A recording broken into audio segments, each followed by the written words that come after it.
Assalamualaikum warahmatullahi wabarakatuh. Hadirin kaum muslimin yang dimuliakan Allah Subhanahu wa taala.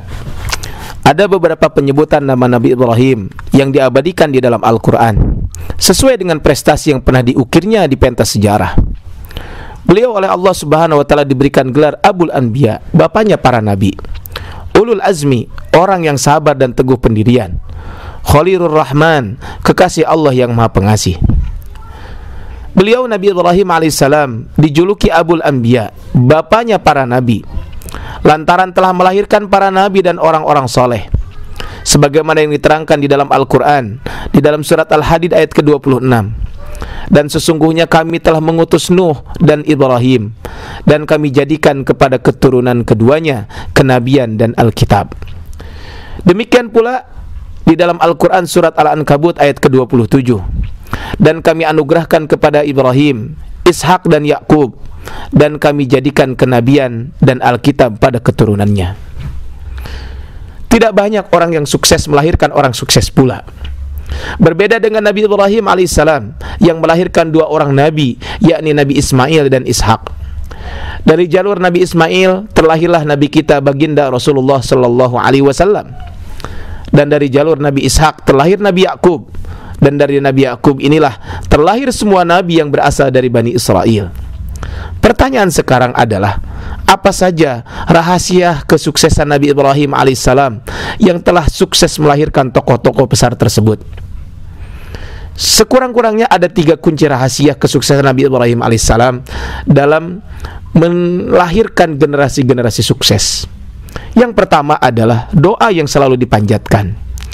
Di dalam Al-Quran surat As-Saffat ayat ke-100, Nabi Ibrahim alaihissalam senantiasa berdoa kepada Allah Subhanahu wa ta'ala, Rabbi habli minas salihin, wahai Tuhanku, karuniakanlah aku keturunan yang soleh.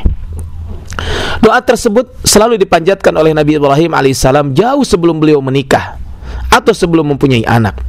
Beliau tidak henti-hentinya meminta kepada Allah agar dikarunia anak yang soleh. Beliau tidak semata meminta dikaruniakan anak, akan tetapi juga memiliki visi misi agar anaknya kelak menjadi anak yang soleh. Beliau Nabiullah Ibrahim alaihissalam tidak pernah putus asa dalam berdoa. Dan baru pada usia yang ke-86 tahun Allah memberikan karunia putra sebagaimana yang diminta dalam doanya. Allah menyebutkan di dalam surat As-Saffat ayat 101, Fabasyarnahu bighulamin halim, dan kami beri dia kabar gembira dengan seorang anak yang amat penyabar. Bagi saudara-saudara kita yang mungkin saat ini sudah memasuki usia pernikahan, bersegeralah memohon kepada Allah sebagaimana doa di atas. Demikian juga para suami yang istrinya sedang hamil, jangan pernah berputus asa untuk memohon agar dikaruniakan anak yang soleh dan solehah. Jika kita bersungguh-sungguh meminta kepada Allah Subhanahu wa ta'ala agar dikaruniai anak yang soleh dan solehah, yakinlah doa yang dipanjatkan juga akan diteruskan oleh anak cucu kita, sehingga dengan doa ini akan menjadi investasi amal jariah yang akan menerangi kubur orang tuanya, sementara amal-amalnya akan mengangkat derajat orang tuanya ke dalam surga. Kaum muslimin yang dimuliakan Allah Subhanahu wa ta'ala, kunci sukses yang kedua yaitu kesabaran dan ketaatan secara totalitas. Kita ketahui bersama Nabi Ibrahim alaihissalam adalah salah satu dari 5 nabi dan rasul yang diberikan predikat ulul azmi. Predikat ini diberikan karena adanya bukti nyata ketaatan dan kesabaran luar biasa dalam menyebarluaskan agama Allah. Kita lihat dalam Al-Quran bahwa Nabi Ibrahim alaihissalam harus bersabar ketika berdakwah kepada ayahandanya sendiri yang memiliki agama lain selain agama yang dianut olehnya. Kita juga melihat Ibrahim juga harus berjihad dengan jiwa dan raga untuk memenggal berhala-berhala kerajaan, sehingga akhirnya mendapatkan hukuman dibakar hidup-hidup. Nabi Ibrahim juga harus bersabar dengan ujian Allah, dengan penantian yang sangat lama untuk dikaruniai seorang anak. Setelah dikaruniai anak pada usia 86 tahun, Nabi Ibrahim juga kembali diuji kesabaran dan ketaatannya oleh Allah Subhanahu wa ta'ala. Nabi Ibrahim bersama istri dan anaknya yang masih bayi dan masih dalam pelukan ibundanya Hajar. Atas perintah Allah mereka harus melangkah kakinya menempuh perjalanan sangat panjang menuju sebuah lembah yang berada di tengah tanah yang sangat tandus. Tidak ada air dan tanaman satupun. Dapat kita membayangkan bahwa 3 manusia mulia ini mampu menempuh perjalanan yang panjang ribuan kilometer dengan berjalan kaki di bawah terik panas matahari demi sebuah tujuan yang tidak pernah mereka ketahui kecuali keyakinan bahwa itu adalah perintah Allah Subhanahu wa taala. Lalu mereka memulai kehidupan baru dengan tanpa apa-apa dan tanpa siapa-siapa.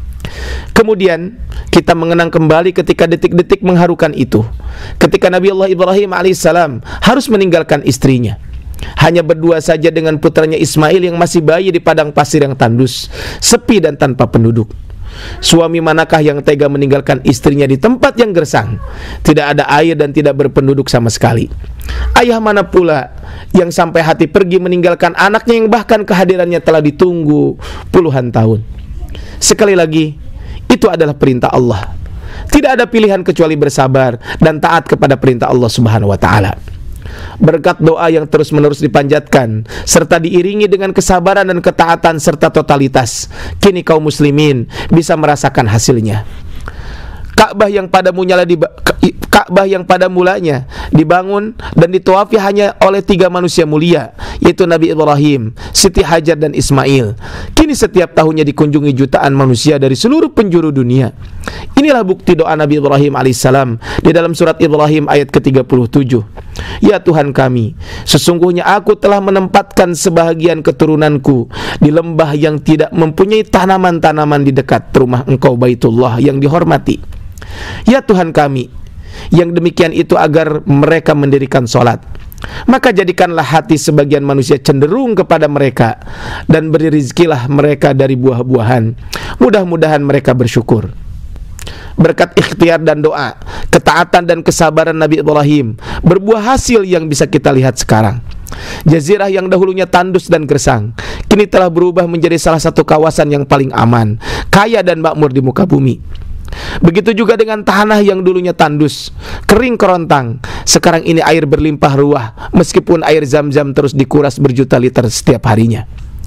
Kaum muslimin maka Allah Subhanahu wa taala, kunci sukses ketiga Nabi Ibrahim yang terakhir adalah pendidikan keluarga. Pendidikan keluarga dicontohkan dari Nabi Ibrahim alaihissalam sebagai kepala keluarga. Beliau berwasiat betul-betul kepada anak-anaknya kelak tetap berpegang teguh pada prinsip agama Islam. Hal ini bisa lihat di dalam surat Al-Baqarah ayat 132. Dan Ibrahim telah mewasiatkan ucapan itu kepada anak-anaknya. Demikian pula Yakub. Nabi Ibrahim berkata, "Wahai anak-anakku, sesungguhnya Allah telah memilih agama ini bagimu, maka janganlah kamu mati kecuali dalam memeluk agama Islam." Dan wasiat ayahanda Nabi Ibrahim benar-benar dilaksanakan oleh anak-anak dan keturunannya terus-menerus. Salah satunya adalah Nabi Yakub alaihissalam. Detik-detik Nabi Yakub akan meninggal dunia, beliau bertanya kepada anak-anaknya, "Ma ta'buduna min ba'di?" Apa yang kamu sembah sepeninggalku? Anak-anaknya menjawab, "Qalu na'budu ilahaka wa ilaha abaika Ibrahim wa Ismail wa Ishaq." Kami akan menyembah Tuhanmu dan Tuhan nenek moyangmu Nabi Ibrahim, Nabi Ismail dan Ishak.